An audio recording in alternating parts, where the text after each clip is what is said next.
Excellences, Monsieur le Président de la République arabe d'Égypte, Excellences, Mesdames, Messieurs, qu'il me plaise de remercier d'abord le Seigneur Tout-Puissant,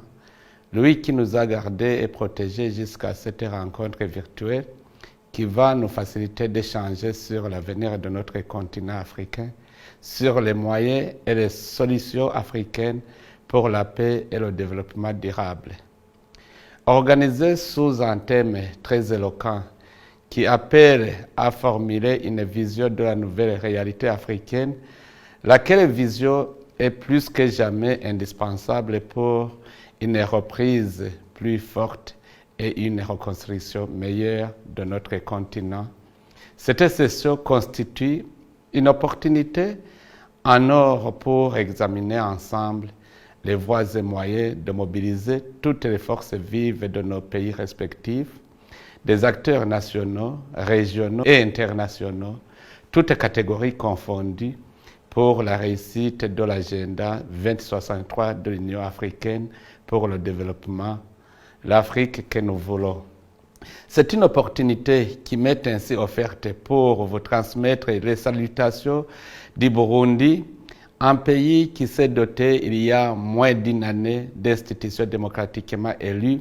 à l'issue des élections libres, transparentes et démocratiques, organisées dans la paix et la sérénité avec les ressources internes. Cette rencontre est organisée au moment où l'espace régional et international est confronté à des défis multiples liés au phénomène de changement climatique, de terrorisme, de l'inondation et surtout de la pandémie de la COVID-19. Nous sommes convaincus que ce forum ne sera pas de trop, car il va sans doute permettre de mettre en exergue les défis auxquels l'Afrique est confrontée. En plus de la COVID-19 si haut évoquée, les conflits armés internes et transnationaux qui déchirent certaines des nations africaines constituent de véritables causes de pauvreté dans notre continent. Ces conflits auxquels nous devons trouver des réponses urgentes et des solutions durables endommagent nos économies, détruisent les tissus sociaux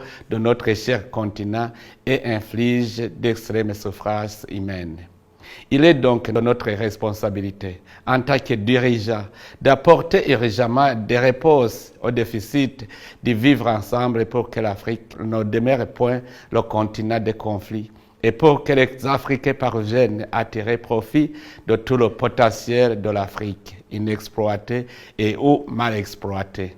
Mon pays, le Burundi, reste attaché à sa détermination de se joindre à la communauté internationale dans la lutte contre le terrorisme et dans le maintien de la paix dans le monde. Le Burundi a témoigné de cet engagement par l'envoi des troupes en mission de maintien de la paix dans différents pays comme en Somalie, en Centrafrique et ailleurs. Mon souhait le plus ardent est de voir les peuples africains vivre dans l'harmonie et dans la paix dans une Afrique durablement développée. J'appelle de tous mes voeux la prise de conscience de la part des dirigeants africains, des acteurs nationaux, régionaux et internationaux, que l'Afrique doit surmonter ces défis, être exemptée des conflits fratricides et saisir toutes les opportunités qui lui sont offertes pour l'éclosion d'un continent prospère au profit des Africains et de l'humanité entière.